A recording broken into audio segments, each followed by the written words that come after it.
Bonjour, je suis Michel Villette et avec Catherine Villermo, nous sommes les auteurs du livre From Predator to Icons, Exposing the Myth of the Business Heroes, publié par Cornell University Press en 2005. Une des questions posées par ce livre est quelle est la moralité de ceux qui réussissent en affaires? Et c'est cette question que je vais examiner avec vous.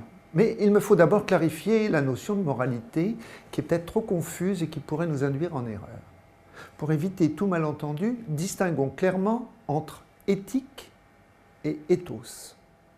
L'éthique, c'est l'ensemble des règles qui définissent ce que les membres d'un groupe social devraient faire. Et lorsqu'un être humain a conformé exactement sa conduite à ces règles, on dit qu'il s'est conduit de façon morale, qu'il a été exemplaire. D'accord ? L'ethos, ce sont les règles pratiques de conduite des membres d'un groupe social. C'est ce qu'ils font dans la vie quotidienne. Quel que soit le groupe que l'on considère, l'écart est considérable entre ce que les gens font et ce qu'ils devraient faire selon la morale sociale ou religieuse du temps. Cet écart est généralement condamné par les moralistes, mais il est souvent rendu nécessaire par les impératifs de la pratique. Ce qu'il faut faire pour trouver un conjoint, pour gagner une bataille, pour gagner sa vie, pour vendre un produit, pour réaliser un bénéfice, n'est pas toujours compatible avec le respect des règles morales en vigueur. Par exemple, la morale peut prescrire de ne jamais mentir, alors qu'en pratique, il est parfois indispensable de cacher son jeu pour prendre un avantage sur autrui ou pour se tirer au mieux d'une situation difficile. D'accord ?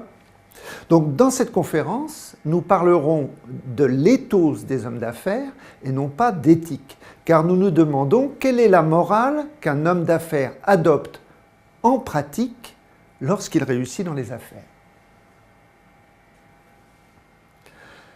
Dans un article célèbre, The Business Firm as a Political Coalition, publié en 1962, James Marsh a parfaitement exprimé la dimension politique du travail d'un dirigeant d'entreprise. Pour lui, l'entreprise est une coalition d'alliés que l'homme d'affaires doit intéresser à collaborer avec lui. Les alliés ont des exigences qui varient dans le temps et sont plus ou moins écoutées selon les circonstances. L'homme d'affaires doit sélectionner parmi les alliés potentiels ceux qui lui permettent de maximiser la différence entre contribution et rétribution. Au fond, il faut que chacun apporte plus qu'il ne coûte à l'entreprise. Enfin, l'homme d'affaires doit inciter ses alliés à contribuer toujours plus. Par exemple, s'il s'agit d'un salarié, si tu travailles bien, l'année prochaine, tu auras une augmentation ou une promotion. D'accord ? Vous voyez que ce travail de relation avec autrui est orienté vers un but pratique, la réussite de l'entreprise. On peut donc s'attendre à ce que les impératifs pratiques de la réussite de l'entreprise prennent souvent le pas sur les prescriptions morales et religieuses. Alors, je vais maintenant vous présenter l'essentiel de cette conférence que vous pouvez lire sur ce transparent. C'est une définition de l'éthos de l'homme d'affaires vu de façon stylisée. Ce que serait l'homme d'affaires le plus homme d'affaires possible, si vous voulez. L'homme d'affaires est soumis à une contrainte morale principale, tenir ses engagements financiers à l'échéance sous peine de discrédit. S'il a embarqué des membres de sa famille ou des amis dans son entreprise et leur a demandé de participer au financement et qu'à la fin il fait faillite, vous voyez qu'il va faire l'objet d'un discrédit. Donc ça, c'est pour lui la préoccupation essentielle. Pour tenir ses engagements, il doit adopter une définition opérationnelle de l'amitié. Sont ses amis ceux qui contribuent à la réussite de l'entreprise? Sont ses ennemis ceux qui font obstacle? Vous voyez donc que son ethos est dual. On pourrait dire qu'il est généreux avec ses amis et impitoyable avec ses ennemis. Et vous pouvez reconnaître au passage ici la loi du talion. On peut dire aussi que son ethos est instable, parce qu'il est marqué par des trahisons qui sont dictées par les impératifs de réussite de son entreprise. Je vous donnerai un exemple tout à l'heure. Son ethos évolue selon les phases du processus d'accumulation du capital. On observe qu'il est plutôt transgressif et rusé au début, lorsqu'il accumule son capital, lorsqu'il débute dans ses entreprises. Et il devient au contraire très moralisateur et légaliste une fois fortune faite, parce qu'évidemment, il n'a pas tellement envie que des nouveaux arrivants sur le marché lui prennent ce qu'il a durement conquis. Enfin, on peut dire que le modus operandi de la réussite en affaires comporte 4 piliers. Et je vais revenir sur ces 4 piliers. Premièrement, la séduction par le don et les promesses. Deuxièmement, le secret. Troisièmement, les menaces. Quatrièmement, la légitimation des activités par les résultats. Dans notre livre, nous avons dépouillé la documentation disponible sur le parcours professionnel de 32 grands hommes d'affaires ayant accumulé une fortune considérable qui compte en milliards au cours de leur carrière en Europe et aux États-Unis. 66% des sources signalent que des promesses ont joué un rôle décisif dans la réalisation d'affaires cruciales. Et parmi ces 66%, 22% signalent que ces promesses n'ont pas pu être tenues. Ça fait une promesse sur 3 qui n'est pas tenue. 69% des sources font état de menaces proférées par l'homme d'affaires à l'encontre de ses alliés. Ça peut être des membres du personnel, des clients, des fournisseurs, des concurrents, des associés ou des investisseurs. 72% des sources signalent que le secret a été un facteur décisif de réussite à certaines étapes clés de la carrière. Et enfin, 63% des sources signalent qu'à un moment ou à un autre, notre homme d'affaires a très habilement réussi à reporter le risque sur des tiers.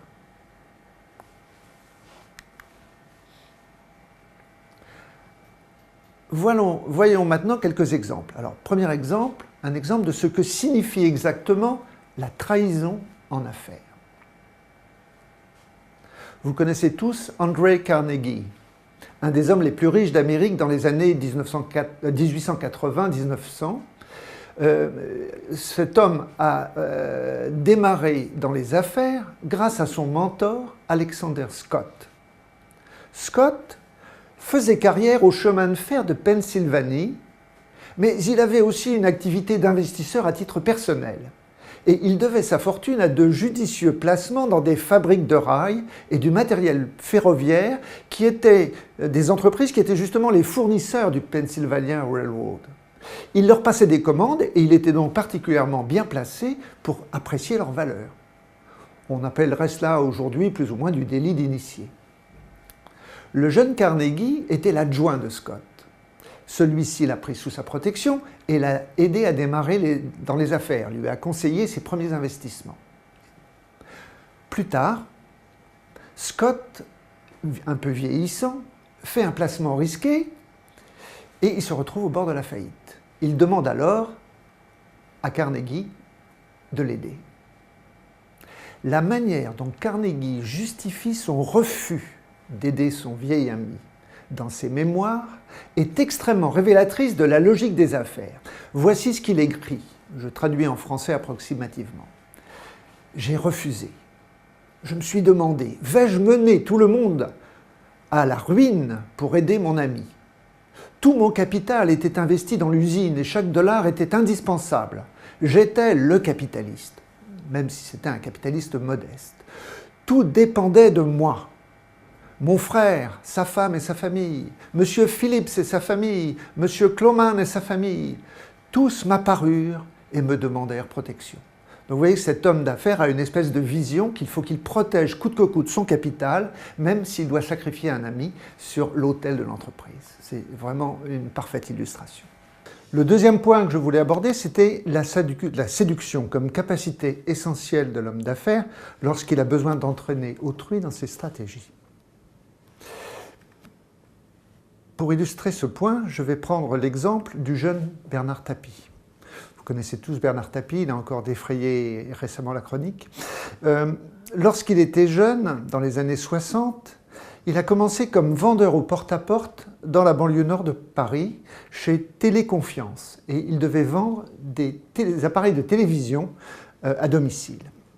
À cette époque, la télévision était en plein développement. Et évidemment, les habitants des HLM d'Aubervilliers n'avaient pas les moyens d'acheter un poste. Et donc les vendeurs qui étaient dans les banlieues nord, dans les banlieues pauvres autour de Paris, n'arrivaient pas à faire leur chiffre d'affaires. Mais Tapie, lui, a trouvé la solution. Qu'est-ce qu'il a fait? Il a imaginé un faux sondage. Il arrivait en prétendant être de la télévision française. Et il venait pour faire une enquête sur la satisfaction des gens. Est-ce que, madame, bonjour, est-ce que vous aimez les programmes de la télévision? La brave dame répondait, désolé monsieur, je n'ai pas la télévision, je n'ai pas les moyens. Qu'à cela ne tienne, madame, nous allons mettre à votre disposition un appareil de télévision pendant 8 jours. Et à ce moment-là, 2 déménageurs arrivaient et mettaient une télévision dans l'appartement de la dame. La dame était ravie.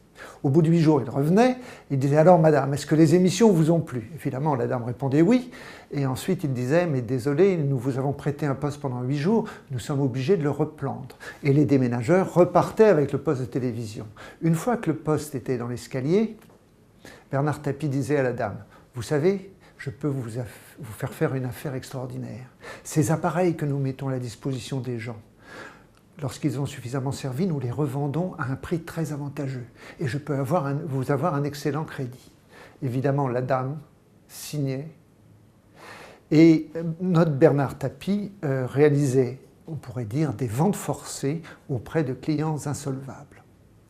Vous pouvez trouver vous-même de nombreux exemples de ce genre de phénomène, en particulier dans les opérations de marketing direct, où en général on vous fait un petit cadeau pour vous appâter.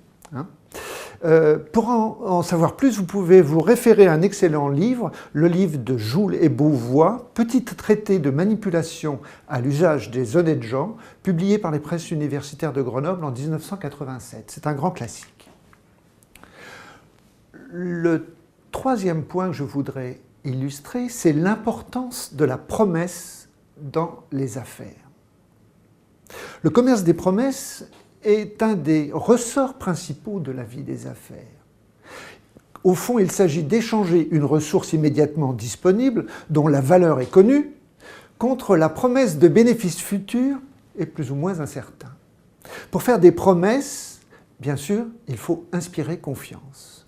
D'où la nécessité d'être séduisant. Mais les promesses ne seront pas toujours tenues. Les travaux des psychosociologues et l'expérience des affaires montrent que sous certaines conditions, une promesse non tenue peut être socialement acceptable. Par exemple, Bernard Arnault, au début de sa carrière, avait promis de sauver l'emploi dans l'industrie textile lorsqu'il avait repris les affaires du groupe Boussac. Eh bien, il n'a pas du tout tenu cette promesse et pourtant, il est aujourd'hui un des hommes d'affaires les plus influents de France. Alors, quelles sont les conditions pour qu'une promesse ne soit pas tenue? Si la promesse est implicite, si elle n'a pas été écrite sur un contrat, si elle est non quantifiable, c'est plus facile de ne pas la respecter.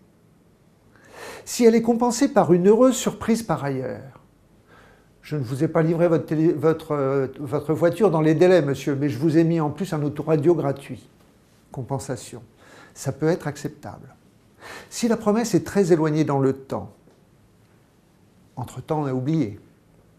Si la promesse a été faite par un subalterne ou par une personne qui a quitté l'entreprise depuis, ça peut être acceptable.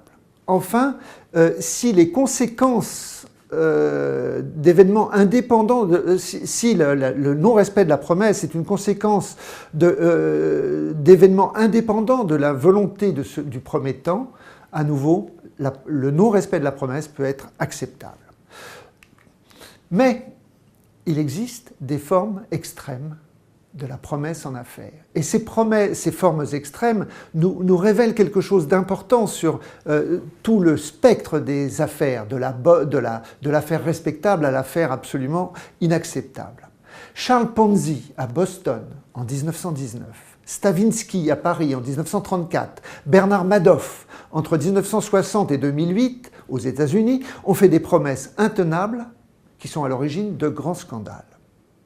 La logique profonde de ces scandales, comme d'autres scandales comme celui du Crédit Lyonnais, de Vivendi Universal, d'Enron ou de WorldCom, a été parfaitement décrite par Émile Zola dans un livre que vous devez tous lire qui s'appelle L'argent, publié en 1891. On a là la trame d'une promesse extrême qui ne peut pas être tenue. Étape initiale, le public en demande trop.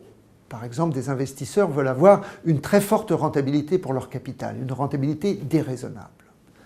Deuxièmement, un entrepreneur audacieux promet de tenir, tenir ce pari intenable.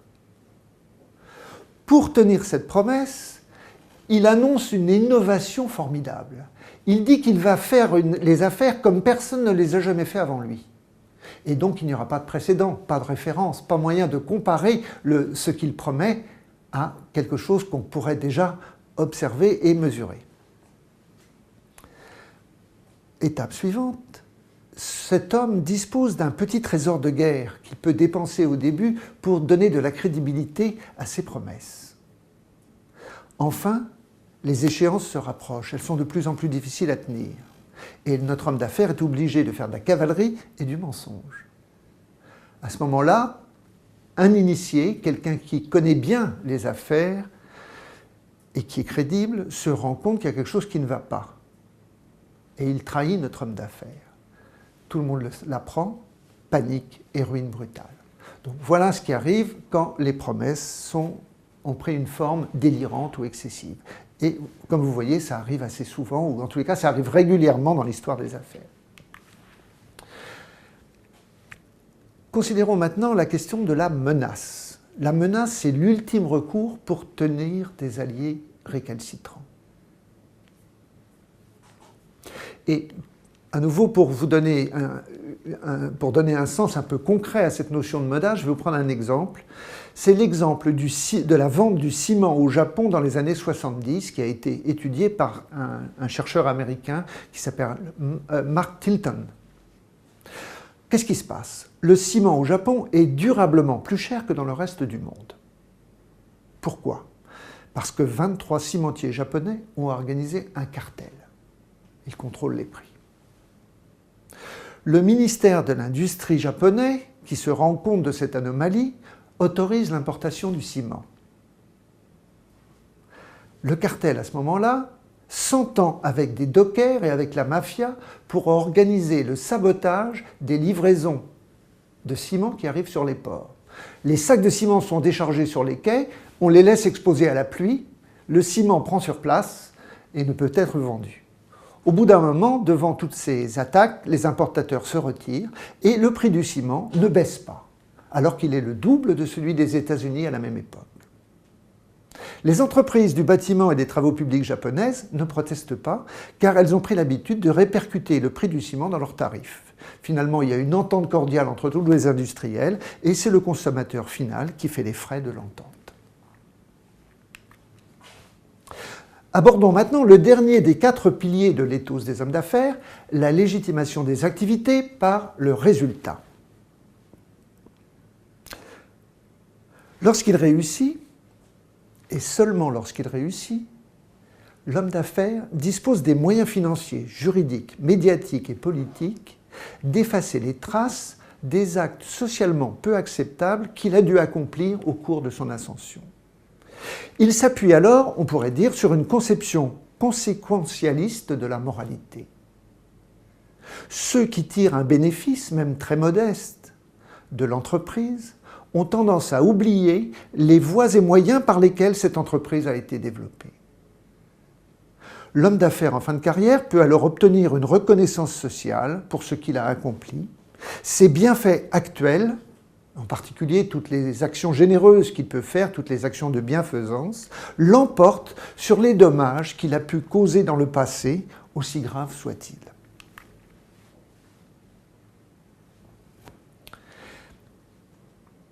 Alors, vous pouvez me poser quelques questions après cet exposé. La première, c'est est-ce que cette définition de l'éthos des hommes d'affaires s'applique à tous les hommes d'affaires? La réponse est évidemment non.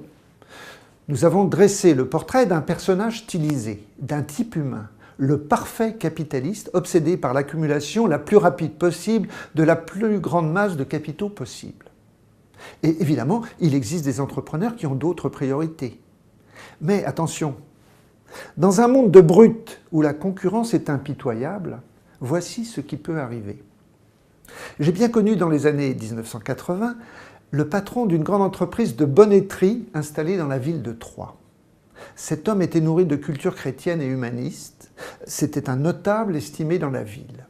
Pour défendre l'emploi, il persista courageusement pendant des années à maintenir les ateliers de bonneterie à Troyes, au lieu de délocaliser la production dans des pays à faible coût de main-d'œuvre comme la Turquie ou le Maroc. La rentabilité de son entreprise déclina petit à petit. Il eut de moins en moins de ressources financières pour investir et finalement, les actionnaires majoritaires de l'entreprise décidèrent de le mettre à la retraite, mais trop tard. L'entreprise en perte, paralysée par des coûts de main-d'œuvre exorbitants, fut revendue à un prédateur sans scrupules, à un homme d'affaires sans scrupules, dans le genre le plus dur qu'on peut imaginer, qui liquida en quelques mois ce que son prédécesseur avait mis des années à défendre. Par cette histoire, je voulais juste vous faire comprendre que les hommes d'affaires sont soumis à l'impératif de réussite économique et que ceux qui privilégient d'autres valeurs risquent d'être éliminés par la logique du marché. Alors vous allez encore me faire une objection. Vous allez dire, mais monsieur, vous faites un tableau trop noir des affaires. Une vous connaissez tous la fameuse formule « les affaires sont les affaires ». C'est une expression qui a été employée dans le titre d'une pièce d'Octave Mirbeau, représentée pour la première fois à la Comédie Française en 1903 et qui a fait scandale. Je vous recommande d'ailleurs de voir cette pièce, vous pouvez la trouver en vidéo, très intéressante. Nous avons montré que l'homme d'affaires, une fois qu'il a fait des promesses à ses alliés, se trouve mis en demeure de les tenir coûte que coûte. Ses relations à autrui sont dictées par cet impératif. Ce n'est pas un choix moral, c'est un impératif pratique. Et vous éprouvez sans doute un certain malaise face à cet impératif pratique. En effet, il ne correspond pas à ce qui se dit par ailleurs sur l'éthique d'entreprise, sur la responsabilité sociale des entreprises, sur la contribution des entrepreneurs à la prospérité de la nation. Comment résoudre l'apparente contradiction entre les discours qui légitiment l'activité entrepreneuriale et les résultats de recherches empiriques qui analysent finement les pratiques d'hommes d'affaires qui ont accumulé d'immenses fortunes en peu de temps, comme François Pinault, Bernard Arnault, Ingvar Kamprad, fondateur d'IKEA, ou Sam Walton, fondateur de Walmart. L'impression de scandale et de malaise qui se dégage de l'analyse du parcours de ces hommes pose le problème de la légitimation de la richesse des riches. Un thème qu'abordait déjà le sociologue Maurice Halbwachs dans son livre de 1935, « Les cadres sociaux de la mémoire », et que nous traiterons, si vous le voulez bien, dans une prochaine conférence. Merci.